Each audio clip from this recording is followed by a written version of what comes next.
Hello guys. आज ना Republic day है, 26 जनवरी 2025। और काफ़ी ना एक्चुअली मैंने देखा ना कि जनरली लोग इस चीज़ के बारे में जानते नहीं हैं कि what is Republic day, what is Republic. और हम लोग 26 जनवरी को ही ना मतलब रिपब्लिक डे क्यों मनाते हैं। तो मैं थोड़ा सा इसके बारे में आपको बात करना चाहूँगा, बताना चाहूँगा। और क्या एक्चुअली में हम लोग रिपब्लिक बन चुके हैं, तो ये भी हम लोग को पता होना चाहिए। और क्योंकि एक होता है ना कि प्रोसीजरल होना, एक फॉर्मली बस आप कोई चीज़ आपको मिल जाना। और एक होता है कि संस्टेटिवली आपके पास वो चीज़ हो, आप मतलब वो दिखते हैं, वो चीज़ रिपब्लिक ऑफ इंडिया दिखती है, तो वो बात है।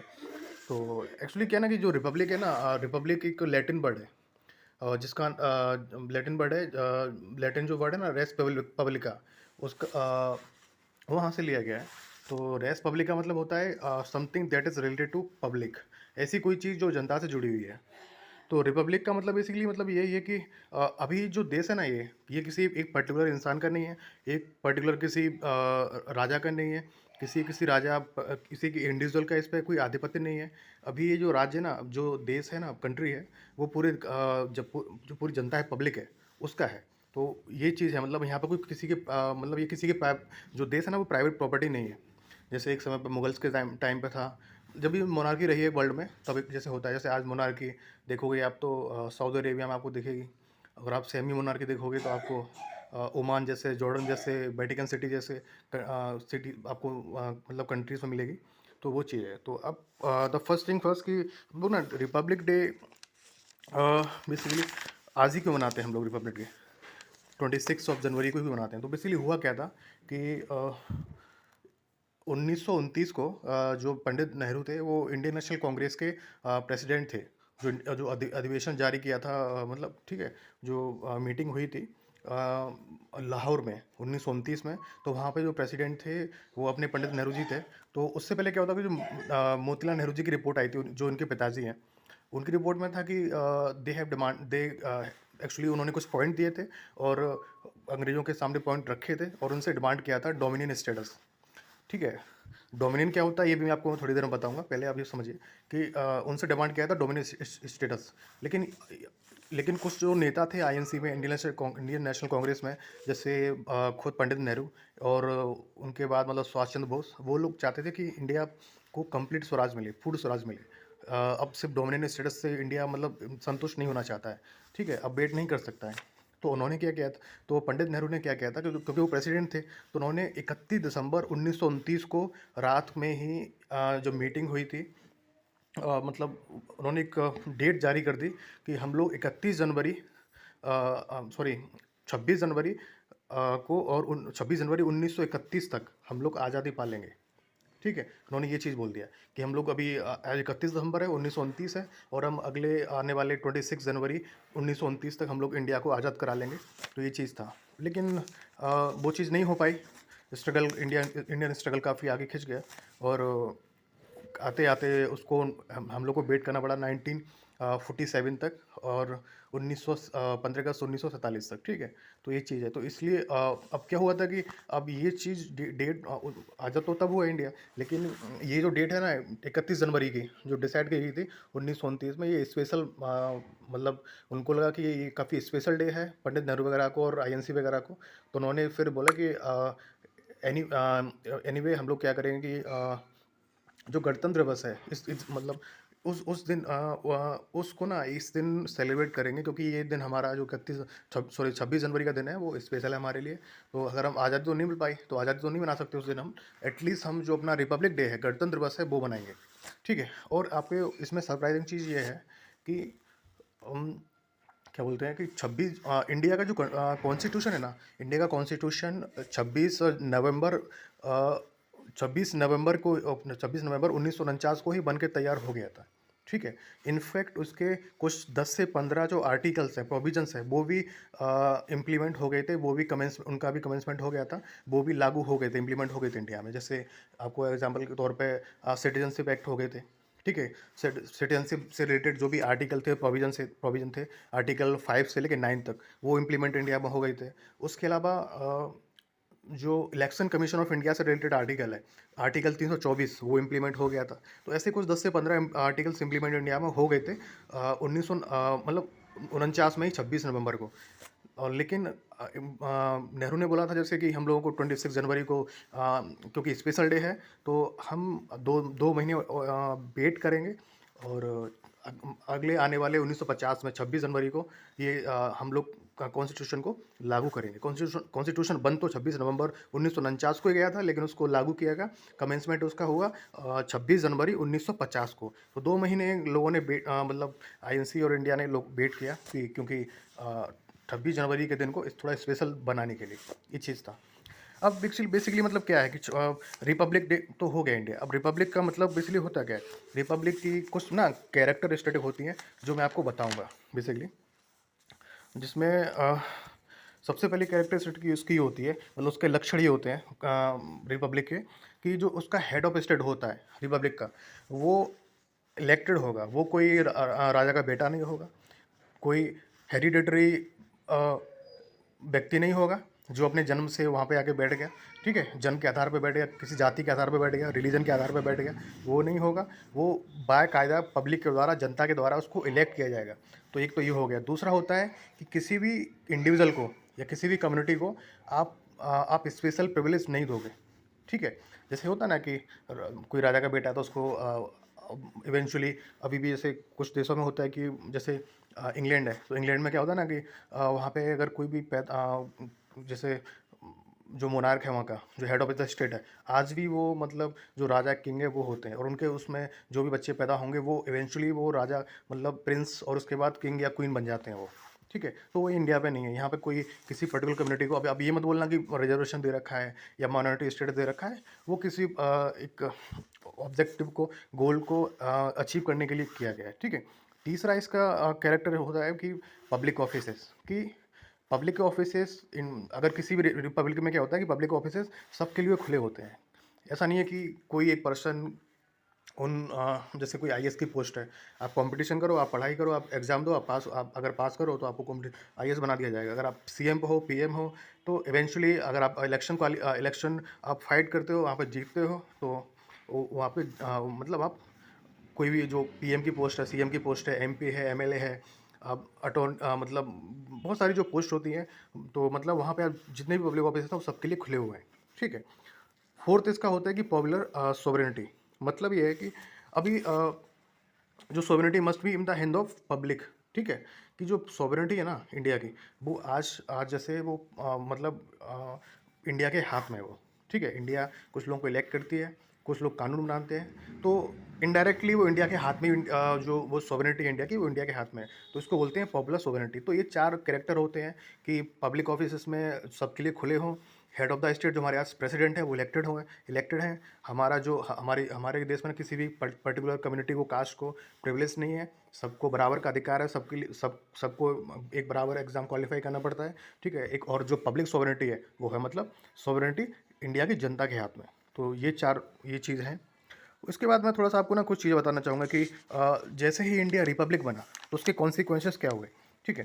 देखिए, इंडिया जैसे ही रिपब्लिक बना तो उसके कुछ कॉन्सिक्वेंसेस ये है कि इंडिया उस टाइम, अब आपको एक चीज़ और बता दूँ कि जब इंडिया 1947 को इंडिया आज़ाद हुआ था, तो इंडिया कम्प्लीटली आज़ाद इंडिपेंडेंट नहीं हुआ था। उस टाइम पे भी इंडिया एक डोमिनियन मतलब उस कैटेगरी में था, इंडिया और पाकिस्तान, ठीक है। क्योंकि उस टाइम तक ना इंडिया के पास कोई कॉन्स्टिट्यूशन नहीं था। कॉन्स्टिट्यूशन बन रहा था, जो कॉन्स्टिट्यूएंट असेंबली थी वो काम कर रही थी, वो क्या बोलते हैं कॉन्स्टिट्यूशन बना रही थी, तो उस टाइम तक नहीं बना था। तो उस टाइम तो और कोई भी मतलब कोई गवर्नमेंट नहीं थी। ऑल दो जो कॉन्स्टिट्यूएंट असेंबली थी वही एक फुल फ्लेस्ड पार्लियामेंट बोलो, गवर्नमेंट बोलो, अथॉरिटी बोलो, उसी के रूप में काम कर रही थी, ठीक है। तो उस टाइम तक क्या था कि इंडिया डोमिनियन था। मतलब डोमिनियन का मतलब ये होता है बेसिकली कि आपको सारी पावर है, ठीक है। आप अपना कानून बना सकते हो, किसी भी कानून को ख़त्म कर सकते हो, निरस्त कर सकते हो, लेकिन आप में जो भी काम होंगे सिम्बॉलिकली वो हेड ऑफ द स्टेट होगा, वो इंडिया का नहीं होगा, वो इंग्लैंड के थे वो, ठीक है। उस टाइम पर जो भी जॉर्ज जो फिफ्थ या सिक्स थे, उनके नाम पे अभी भी वो इंडिया के 1947 तक भी वो इंडिया के 47 को भी, और उसके बाद भी, और जब तक इंडिया कॉन्स्टिट्यूशन कमेंस नहीं हुआ था ठीक है, तब तक वो ही वो रहे थे, ठीक है। ये आप समझ आइए, ये चीज़ है। तो इनफैक्ट उसके बाद भी जब जो हेड ऑफ़ द स्टेट थे, गवर्नर मतलब जो गवर्नर जनरल थे वो सी राजगोपालाचारी थे, तो उनको भी इलेक्ट किया गया था वो वहीं से, जो जॉर्ज थे ना, ठीक है? तो ये चीज़ समझने की है। तो मैं आपको ये बताना चाह रहा हूँ कि लेकिन जैसे ही कॉन्स्टिट्यूशन रिपब्लिक डे मतलब कॉन्स्टिट्यूशन अपना इम्प्लीमेंट हुआ, तो उस दिन चेंज ये आए कि इंडिया को फुल सॉवरेनिटी मिल गई। अब इंडिया का कोई बाहर से का किसी मतलब इंडिया के ऊपर अभी किसी बाहर के किसी हेड ऑफ द स्टेट का, किसी भी कंट्री का कोई आधिपत्य नहीं है, कोई कुछ भी नहीं है, ठीक है? इंडिया भी इंडिपेंडेंट कंट्री है, उसका अपना अपना चुना हुआ इलेक्टेड हेड है, जो उस टाइम पर डॉक्टर राजेंद्र प्रसाद को बनाया गया था, ठीक है? और क्या हुआ था कि इस टाइम पे एक चीज़ होती है कि आर्टिकल 39 है, 395 है, उसमें ये था 395 में आर्टिकल कि जो इंडियन इंडिपेंडेंस एक्ट था, जो 14 अगस्त 1947 को मतलब क्या बोलते हैं पास हुआ था, उस अ, उसको ना उसको रिपील कर उसको ख़त्म कर दिया गया था। और उसके बाद भी एक चीज़ होती है कि जो गवर्नमेंट ऑफ इंडिया एक्ट था 1935, उसको भी हटा दिया गया था। तो ये कुछ चेंजेस उस टाइम तक इंडिया में मतलब आए थे। तो आर्टिकल 395 के अंतर्गत क्या किया गया था कि जो एक्ट थे ना, जो एक्ट थे जैसे एक था इंडियन इंडिपेंडेंस एक्ट, उसको रिपील कर दिया गया था, उसको ख़त्म कर दिया गया था। एक था गवर्नमेंट ऑफ इंडिया एक्ट 1935। और आपको मैं एक चीज़ बता दूं कि आज भी ना इंडिया का जो कॉन्स्टिट्यूशन है, उसमें उसमें ऑलमोस्ट 200 से ज़्यादा आर्टिकल ऐसे हैं जो डायरेक्टली 1935 का जो गवर्नमेंट ऑफ इंडिया एक्ट था वहाँ से लिए गए हैं, ठीक है? तो उसको भी हटा दिया गया था। क्यों? तो मतलब ये कुछ चेंजेस आए थे जैसे ही इंडिया ने कॉन्स्टिट्यूशन को अडॉप्ट किया, जैसे ही इंडिया ने कॉन्स्टिट्यूशन इंडिया में कमेंस हुआ, लागू हुआ, उसी टाइम से इंडिया में दो तीन जो चीज़ें थी कि इंडिया फुल सॉवरेनिटी बन गया। इंडिया में अब बाहर का ब्रिटिश का कोई भी आधिपत्य नहीं था, ब्रिटिश का कोई भी हेड ऑफ द स्टेट नहीं था, इंडिया के हेड ऑफ द स्टेट था, ठीक है? और उसके बाद क्या बोलते हैं, इंडिया में जो उस टाइम तक कोई इलेक्शन तो हुआ नहीं था, तो वही जो इंटरिम गवर्नमेंट थी, जो कॉन्स्टिट्यूट असेंबली थी, वही इंटरिम गवर्नमेंट बन गई थी। और उसमें जो प्रेसिडेंट पद पर जो अपॉइंट किए गए थे वो थे राजेंद्र प्रसाद, ठीक है?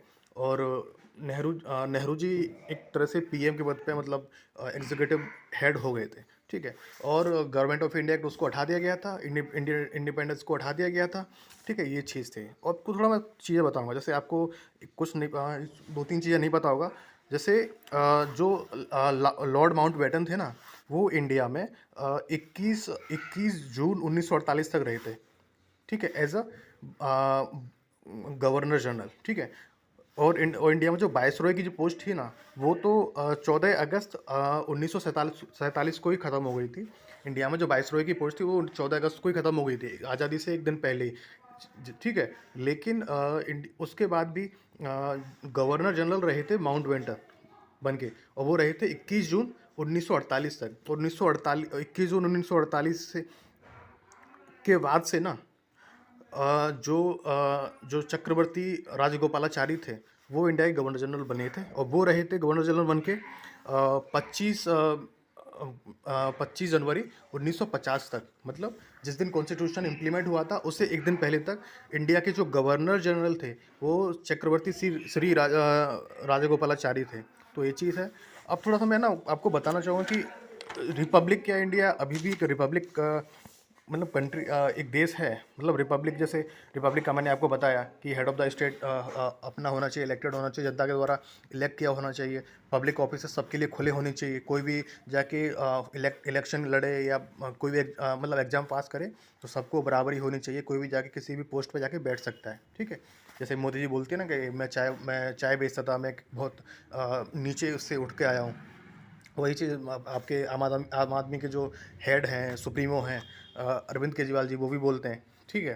तो ऐसे ही बहुत सारे जनरल नेता सब बोलते ही हैं। तो वो इसलिए बोलते हैं क्योंकि वो ये बताना चाह रहे हैं आपको कि इंडिया जो देश है एज अ कंट्री, वो रिपब्लिक कंट्री है। उसका मतलब है कि वो बोलना चाह रहे हैं कि इंडिया एक रिपब्लिक कंट्री है इन टेक्निकल टर्म्स, ठीक है?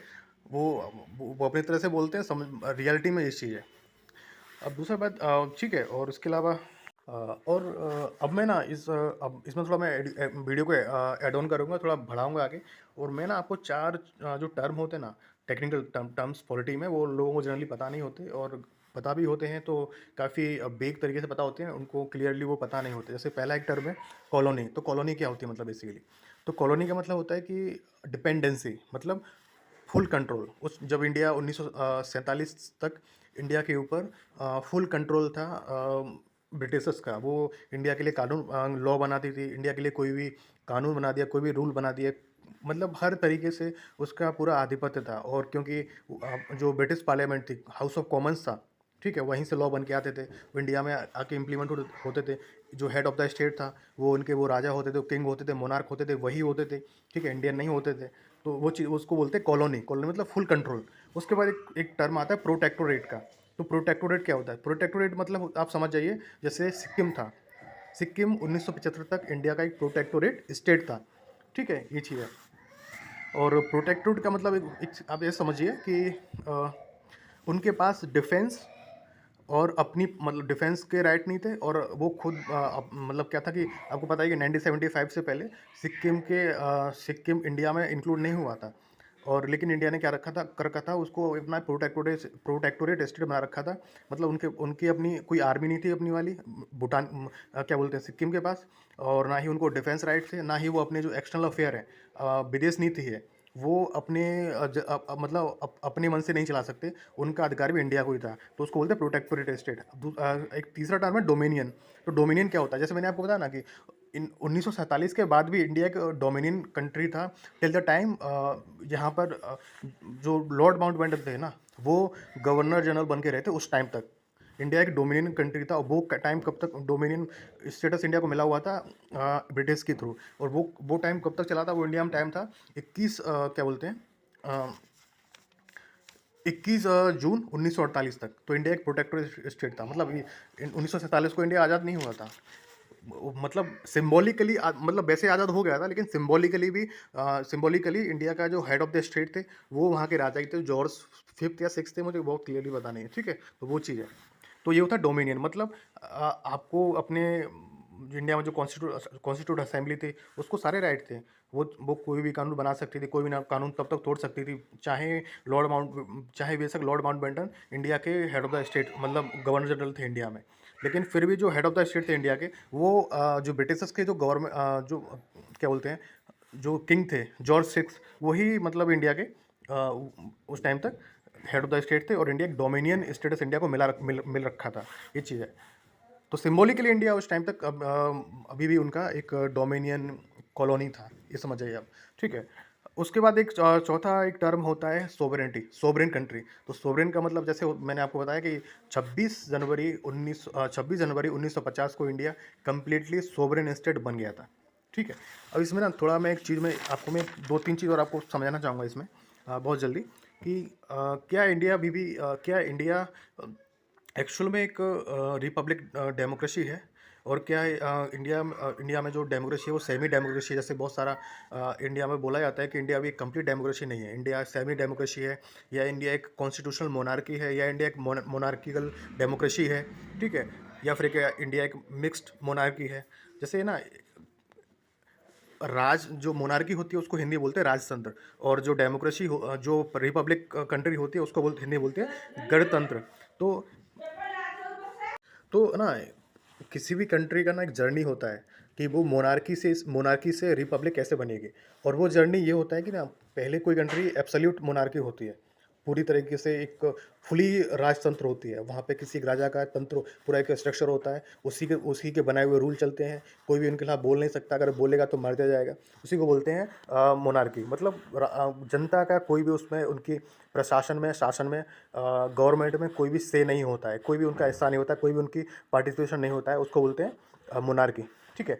और अभी जैसे इसमें आपको बता दूं ना, जो मोदी जी बोलते भी हैं, जैसे हम लोग कई बार पढ़ते हैं ना कि गवर्नमेंट का पब्लिक पार्टिसिपेशन, या बोलते हैं ना कि पब्लिक प्राइवेट जो एंटिटी। तो वो इसका मतलब ये होता है कि पब्लिक मतलब जनता, क्या बोलते हैं, जनता, जनता मतलब गवर्नमेंट। तो गवर्नमेंट तो गवर्नेंस में है ही, वो तो अथॉरिटी है ही। गवर्नमेंट चाहती है कि प्राइवेट मतलब इंडिविजुअल या कोई प्राइवेट किसी भी कुछ लोगों का प्राइवेट जो प्रॉपर्टी है, जो अथॉरिटी है, वो भी साथ में मिलके गवर्नमेंट को गवर्नेंस चलाने में मदद करे। ठीक, गवर्नमेंट चलाने में मदद करे और जो गवर्नेंस है उनमें उसको बेटर बनाए, तो यही चीज़ है। लेकिन मोनार्की में, एब्सोल्यूट मोनार्की में क्या होता है कि गवर्नमेंट का ही सिर्फ से होता है, राजा जो होता था वही कंप्लीट वो हेड, मतलब उसके बाद इसे अधिकार होते थे, तो ये चीज़ है। उस जैसे अ, अभी के टाइम पे आप ना इस पर्टिकुलर कैटेगरी में एब्सोल्यूट मोनार्की में भी कुछ देशों को आप डाल सकते हो, जैसे सऊदी अरेबिया, नॉर्थ कोरिया, कहीं ना कहीं वेटिकन सिटी, ठीक है, ये चीज़ है। उसके बाद होता है मिक्स्ड मोनार्की आती है एक तरीके से, जहाँ पे ज़्यादातर 60 से 65% जो अधिकार होते हैं, जो लॉ होते हैं, जो नियम होते हैं, वो राजा के ही होते हैं, ठीक है। लेकिन जो 30-35% कुछ जो चीज़ें होती हैं वो जनता के हाथ में भी होते हैं, इसलिए उसको मिक्स बोलते हैं। उसके जैसे उसमें आप डाल सकते हो किसी कंट्री को, जॉर्डन जॉर्डन कंट्री, ओमान है, वहाँ पे भी एक तरह से वो मिक्स मोनार्की में आप मैं बोल सकता हूँ, ठीक है। फिर उसके बाद आती है कॉन्स्टिट्यूशनल मोनार्की या मोनार्किकल डेमोक्रेसी, जहाँ पर मैं बोलूँगा कि जैसे इंग्लैंड है, वहाँ पर जो हेड ऑफ़ द स्टेट है, वो सिंबॉलिकली अभी भी देखोगे कि वो जो जॉर्ज वगैरह होते हैं, जैसे मैंने अभी आपको बताया था कि राजा वगैरह तो इंग्लैंड, मतलब राजा वगैरह ही सिंबॉलिकली उनके हेड होते हैं। ऑल्दो पार्लियामेंट है उनकी, हाउस ऑफ कॉमन्स है, वहीं से रूल बनते हैं, वहाँ एक जुडिशरी भी है, लेकिन एनीवे और वहाँ का जो हेड है अभी भी वो किंग होते हैं, तो वो चीज़ है। तो जैसे वो चीज़ आपको मिलेगी इंग्लैंड में, ठीक है। और उसके बाद आता है कि रिपब्लिकन डेमोक्रेसी। अब जनता का पूरा अधिकार है डेमोक्रेसी में, पूरी डेमोक्रेसी बन गई है। उसमें ये होता है कि भाई जितने भी कानून बन रहे हैं, वो चाहे डायरेक्टली हो चाहे इनडायरेक्टली हो, डायरेक्टली हो तो तो वो तो मतलब कंप्लीटली हो जाएगी, और इनडायरेक्टली भी है तभी वो रिपब्लिकल तो है। जनता इनडायरेक्टली भी, जनता के थ्रू ही जो लोग इलेक्ट किए गए हैं वही लोग जाके कानून बना रहे हैं, ठीक है। उसको बोलते हैं उसको बोलते हैं रिपब्लिकन डेमोक्रेसी। उस चीज़ में उसका सबसे बेस्ट एग्जाम्पल है मुझे जो आज के टाइम पे लगता है, वो है United state of America. USA से बेटर एग्जाम्पल नहीं है फॉर रिपब्लिकन डेमोक्रेसी की कैटेगरी में डालने के लिए किसी भी देश को, ठीक है। तो USA it's a perfect example of Republican democracy. उसके बाद आता है इंडिया वगैरह, ठीक है। इंडिया है, ब्राज़ील है, फ्रांस है, ठीक है, जर्मनी है। अगर मैं स्कैंडिनेवियन कंट्री को ले लूँ तो उनमें नॉर्वे, डेनमार्क, ये तो नहीं होता, ये इनमें अभी भी किंग होते हैं, हेड ऑफ द स्टेट इनके अभी भी राजा होते हैं।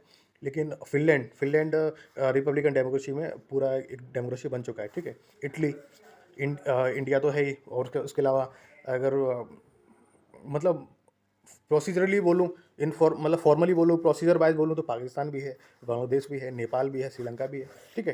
तो बस यही है।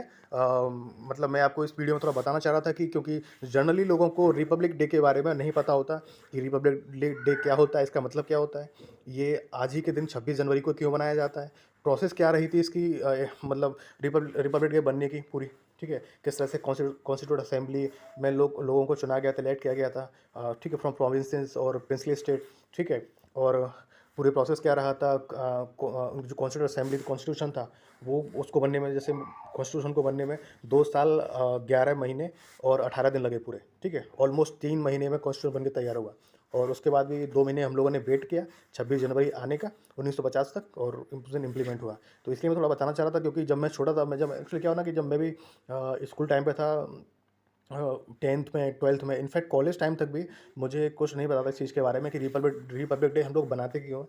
जब मैं थोड़ा स्टडी किया यूपीएससी के बारे में, तो थोड़ा मुझे थोड़ा जानकारी उस चीज़ के बारे में हुआ। तो बस यही है, मैं आपको थोड़ा बताना चाह रहा था। Thank you.